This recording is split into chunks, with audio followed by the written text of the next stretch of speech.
party needs a new type of film. Oh, yes, of course. Yeah, I have that right here. Oh, yeah. Did you? I was telling our comrade, that the party is looking for some fresh perspectives for our Chinese film. That's quality film. That's quality. Always. Mm-hmm. For the party. Always for the party, yes. So, comrade, what is the name of your film? Oh, my film? Oh, my film. Oh, yes. Sorry. This one more. Please be at ease, comrade. We're all comrades here. Thank you. Comrades here. Yes, well, my film, I've worked on it for quite some time. It's called Not One Less. Not One Less. It's about a young girl named Wei, 13 years old, from a poor village. She is designated substitute teacher for a class of children who are not much younger than her. Right? And her instructor, before leaving, tells her that she will get a bonus. And so one student does leave. She's taken by a big school in the city, a sports school. She's an excellent runner. The mayor informs her that the Not One Less promise still stands. But then another student, Jung Hyuk, a troublemaker in the class, he runs away with other students to the city to find work. And it becomes the quest of Wei, this 13-year-old substitute, to go into a city that she's never been to, a city much bigger than her, and find her student Jung Hyuk and bring him back home so that he may continue his studies. And through trials and tribulations and perils, in her own way, she finds Jung Hyuk, and all is well. I like your idea very much. Thank you. Of course. And you, please tell me of what your idea might be. 2 words. Beijing, bicycle. Now here's how we're going to do it, right? We're going to have this guy, and his name is going to be Gui. Now he moves from a rural area, and he moves to Beijing. And he gets a job, and they give him a bicycle. And they say, okay, you work for us for so long, and it's your bike. And he's all excited. He just moved to the city. He's going to make a name for himself. So he starts working really hard, and he earns that bike. The very day he earns that bike, it gets stolen by this little punk. His name is Jen. Yeah. And you know why he steals the bike? To impress a girl. That's it. So he ruins this guy's life, makes him lose his job, all for a girl. And this guy, he's a little thief. He's just a bad kid, right? But Gui, he doesn't give up. That's his bike. He worked for that bike. So you know what he does? He goes looking for that bike. So you know what Gui does? He steals that bike back from him. Then Yuan steals it back. And it's this back and forth throughout the whole movie. And there's bicycle chases, and there's fights, and there's people getting beat up, and it's insane, and it's crazy. And then in the end, well, the end, it's intense. You've never seen anybody care about a bike as much. I'll make you cry. Over a bike, I'll make you cry. What's the end? What happens at the end? So tell me, comrade. The government is now looking for a little bit more of a documentary style in our films that incorporates some of a little bit of more realistic approach as opposed to what you may have seen in the Western films. They have the GoBots and the Transformers flying around and blowing up, and cars blowing up, and it's good and evil and all of this crazy things. Disgusting, if you ask me. It is disgusting. So what we would like to have is some kind of like a style that really presents China as she truly is. I know that very style, sir. It's realism. Yes, that's what I just said. So what about your movie has realism in it? Oh, yes, realism, yes. Well, my film, Not One Less, is shot in a documentary style. Okay. The whole thing was played out by actors who aren't professional actors.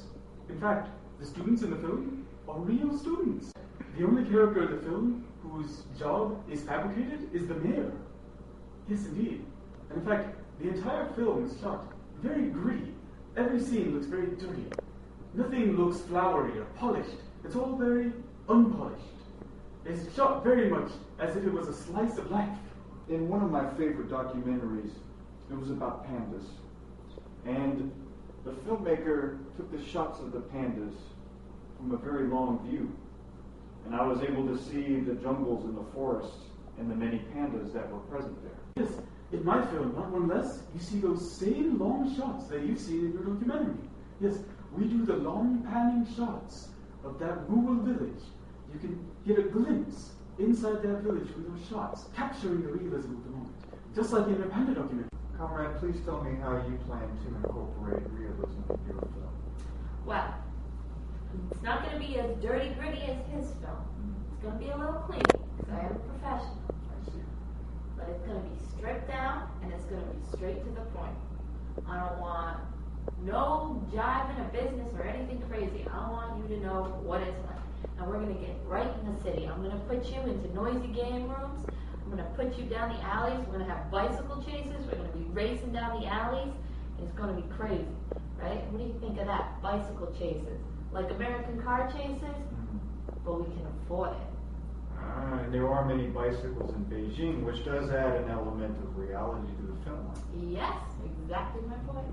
And these alleyways that you speak of, would these perhaps be the hutongs that are so large and sprawling and crumbling, kind of a remnant from the past?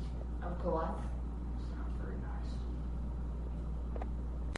Comrades, one thing I would like to see, the party would like to see expressed in your films, is the quality of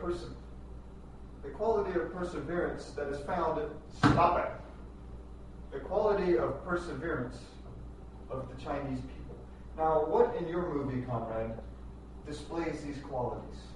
Well, perseverance. Yes. Oh, yes, you will never find a better display of perseverance than my main protagonist, Wei, 13-year-old. That's why when her student, Zhong Hyuk, goes to the city and gets lost, why she stops at nothing to find him. Her and her students work to move bricks from one place to the other. Of course, nobody tells them to do it. They do it on their own. If that's not perseverance, I don't know what is. She gets in a little bit of trouble with the owner. But, still, perseverance, right? Yes. And of course, when she goes to the city, her drive to find this young child in a city she doesn't even know is so great. Why? She tries to buy a bus ticket, yes? But she has no money, so she tries to sneak on. Well, bus driver soon finds out and kicks her off the bus. So what does she do? She begins walking. She begins walking all the way to this city. Of course, she gets help from a tractor willing to give her a ride there, of course. Yes, of course, when she gets to the city, she knows nothing about it, but begins looking for this young boy. She makes posters, writes them all night. Of course, she begins to put an address on where it's fine to send information about this boy. Of course, she also enlists the help of another young girl who may know where the boy is. Of course, doesn't pan out too well either. She tries so very hard. In fact, she goes to a television station where she finds out she might get some help if she talks to the station manager, yes? Well, she gets the description of the manager and waits outside all day, asking everyone who matches the description if he is the station manager, yes. If that's our perseverance, I don't know what is. Very interesting. And you, how will you display the quality of perseverance in your film? Alright, what I'm going to do is, I'm going to make it physical too, right? This guy, he's got the bike we talked about earlier, right? And he wants nothing more than to get this bike back.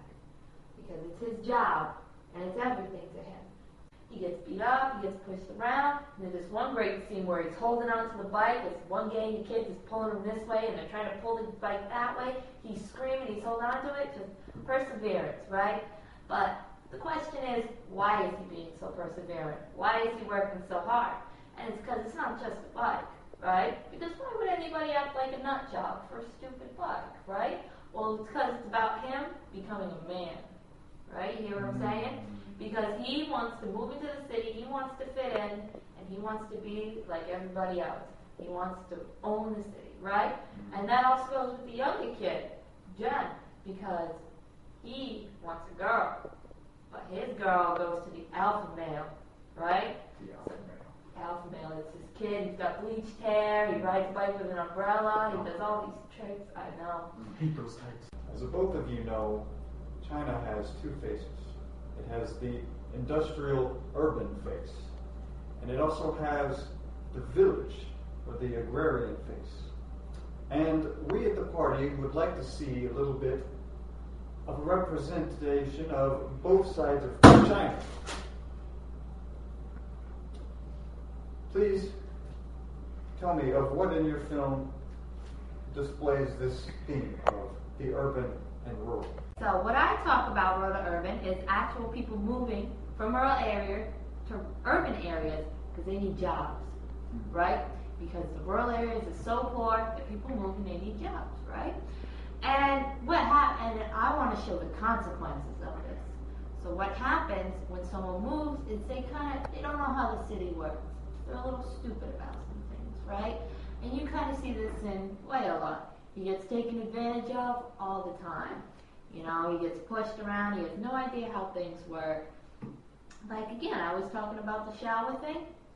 It's not just because he's young. It's also because he doesn't know how the city works, right? And he's got to figure out how to fit in. And he figures out the bike is how he fits into the city.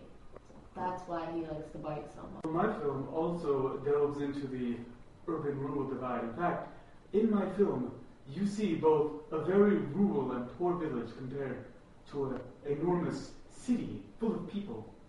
And in fact, the protagonist, Wei, also experiences a bit of a culture shock when she goes from the city to the country, from the country to the city, to find Zhang.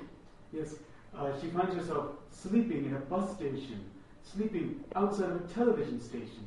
I mean, if that's not a rural-urban divide, I don't know what is. She's very naive of the way the city works. Yes, well, let me put it to you like this, comrade. I believe you should select my movie, not one less to produce. I have all the credentials, and might I say, a film made by this rank amateur who couldn't even graduate from Beijing Film Academy if she wanted to. I don't think it would do very well. I don't think it would go over very well with the Chinese audiences. I'm sorry, I don't think it would. Well, his movie just sounds stupid. He wants to put a camera on a bunch of stupid kids and call it a film? Whatever. What would It's you a do? yeah, it's What just would a you do? documentary. It's just, We you're know not a about real zoo animals. filmmaker. You don't know what art is. You don't know what Scientists! it's Comrades, after giving both of your films deep consideration, I very much find appealing the realism and the poverty and the youth and the urban and rural. These are wonderful topics. However, I think that in order to best serve the culture, the Chinese culture, we're going to go ahead and go with Transformers 3, Rise of the Robotic Chimera.